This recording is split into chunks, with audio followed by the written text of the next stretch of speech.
Every race day starts like this. Every team begins their race day like this too, with a daily dock-out show, where friends, family and fans give the team the best send-off possible as they head out to face the competition. But while this is a great start to the day for the team, the process started much earlier. Getting an AC75 rated to race starts before dawn. Funnily enough, none of the teams are too keen on the idea of us hanging around and filming the process. So instead, I've come to the INEOS base to ask COO Dave Endean to talk us through what's involved in firing up the beast.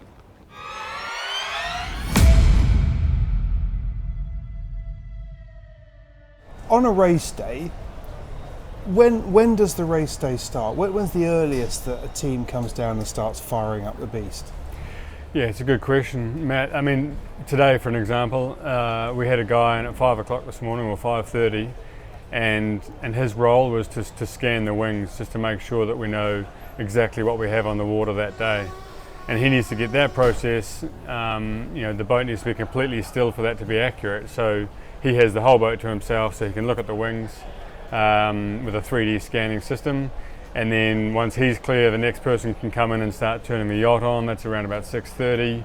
Then they start their systems checks, making sure all the data connections are working. Today we had a measurement weigh, a spot check weigh. So we needed to be completely ready, everything off the boat by 8:30 for the measurement committee to do their weighing process. So already quite a lot jammed in that first 3 hours of the day. But even before the sort of early start, the scanner couldn't come in any earlier than that because the night shift wouldn't have finished their foil preparation until 5 o'clock. So it's a 24/7 operation really, just to make sure that everyone has their window of opportunity to do their piece to making sure that the boat's ready to go each day. When you say, so the guys come in and start to turn the boat on, what does that involve? What are they doing? They're plugging it in? Is it like charging up an electric car? Or yeah, I mean they basically literally turn it on. So it'll be plugged into some sort of shore power, and they'll just make sure that all the computers are turned on. And there's quite a few different systems on board, and they all talk to each other. So just making sure that works, and then all the sensors are responding the way that they are expected to be. The hydraulic controls are functioning as we would like them to be. They're quite complex boats, so it'd be nice to think you turn it off at night and turn it back on the next day and everything works, but it's not as easy as that. So making sure that all those things work every morning when we turn it on, and giving ourselves the time to respond or react if need be, it's just proven a good idea for us. So that's the process we go through to make sure we're ready to go when we roll out. It sounds like, conjuring up an image of a bit like a pre-flight checklist on an airliner or something. Is it like that, where you're going through? Do you work methodically through the boat from front to back, or wherever you go, through each system, test, check? Yeah, exactly that. The boat captain has a sheet that he goes through. He starts at the front, and he'll have someone in one cockpit, and they'll check all the buttons and knobs in one cockpit. They'll move to the next cockpit. So there's 4 cockpits on port, and then 4 cockpits on starboard, and just make sure that there's zero doubt. And so how long will that process take to do that? They're getting pretty good at it. I'd say it's probably like a 30 or 35 minute process for them. But while they're doing that, people need to be clear of the yacht because flaps are moving, or foil arms are canting up and down, and rudders moving. So we need to make sure that all hands are off the boat at that stage. So we give them a window of sort of 35 to 45 minutes. If there's an issue, a technician can deal with it on the spot. And then once they're complete with that, then other people will come in and just keep finishing the foil finish or other areas that they do in the morning startups.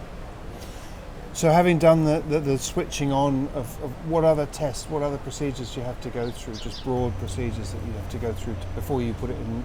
Yeah, I mean, the communications to the yacht are pretty important. Obviously, we follow the yacht the whole day long. We can't talk to the yacht when it's racing in terms of data, but we get all the information from the yacht. So that link's pretty important for us to monitor the boat throughout its sort of pre-race shakedown when the sailing team are on board. So the comms piece is quite important for us, and there's quite a few different comms streams with regards to data. and it's different from inside the shed to outside the shed to outside the harbour even. So once the rig is connected, that's another step. We want to make sure we've checked that. The boat will get launched, then the engineers come down into the pen and the water, and they'll do mast rotation checks, again checking that the communications from the rig through the yacht are all working. So it's not just inside the shed, it's every step of the way, and then we give it a full sort of, everything's working sign off, and then the guys can bring the sails down, load up the sails, and they're clear to dock out. And roughly what time of day will that be?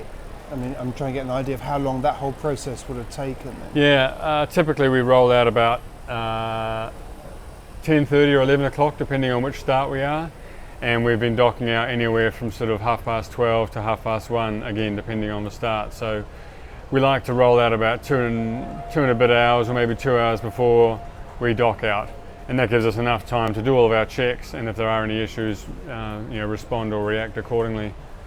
That's a long time, isn't it? I mean, it's fine when it's all working to plan like that, but I guess if you need to make any changes, and you need to make any amendments, or you're looking at a difficult weather forecast, not quite sure which sails to take, I mean, it must be quite difficult to then get in there and change anything. Absolutely, yeah. I mean, we've got to the stage where as long as we leave the dock at 100%, we've been pretty reliable on the water so far. The sail decision doesn't normally happen until quite late in the piece, so obviously that's so variable here in Barcelona that we've certainly made sure that we don't put too much pressure on that until we really have to. So the guys will do quite a good job of going out early, as early as they can, doing a couple of hot laps on or near the course, and then we have an opportunity then to spin up head to wind, and we could change mainsail if we wanted to, if the guys weren't comfortable with that choice.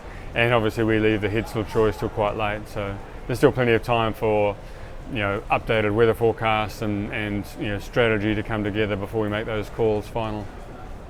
Just going back to, so the boat's come out of the yard, you've put it in the water, you've done the tests, as you said, you've done the rotation tests, you've done those tests you have to go through. Then when the boat leaves the dock from here, when we watch it sort of going out, is that the end of the testing? Is it then just handed over to the sailors, or are you still at that point setting up links, testing things? What's going on between when you leave there and when you get out to the racecourse area?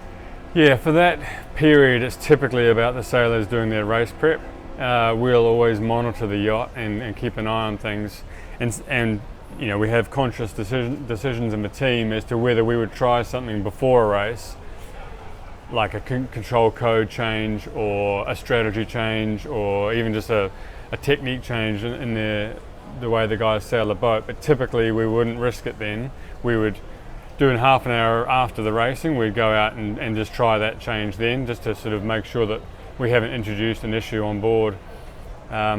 So that sort of 90 minutes is really about what they need to get settled on the yacht, make sure it's nothing's changed, and look at the course, look at the wind conditions, and really sort of focus on that sort of 25-minute racing period.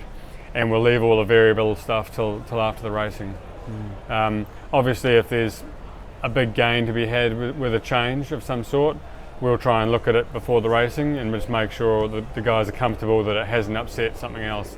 Like I say, the complexity of these boats with all the software now, there's always a risk that you push a software change to the boat and it doesn't quite behave as you saw on the sim or as you'd expect it to on the water. So it's about de-risking things. It must be quite nerve-wracking a lot of the time, isn't it? I mean, I feel nervous enough about upgrading the software on my laptop. Yeah. Let alone a system as complex as this. Yeah. And the guys are really, I say the engineers and the sailing team are quite good at looking at those changes in the sim. So most of those code changes would happen in the simulator. The guys would then, the engineers would be able to see, yes, that change is working as we expected, and we can't see any obvious side effects. And then the sailing team would come on and say, yeah, we understand how that change is working. We understand the impact it's having. And sometimes it'll flush out a bug or two in the sim, which is really valuable. But there's always, every now and then, it'll be a timing difference that that sort of shows up on the water that we weren't expecting. So we're pretty good at sort of flushing that stuff out in the sim, but there's always the risk of it creeping onto the water. So by the time you see the boats heading out around the end of the harbour and making their way to the start area, the chances are that most of those teams will have already put in a 6-hour shift just to get their AC75s to this point. In the next episode, we'll take a look at what happens after the racing for the night shift, because even then, the beast doesn't sleep.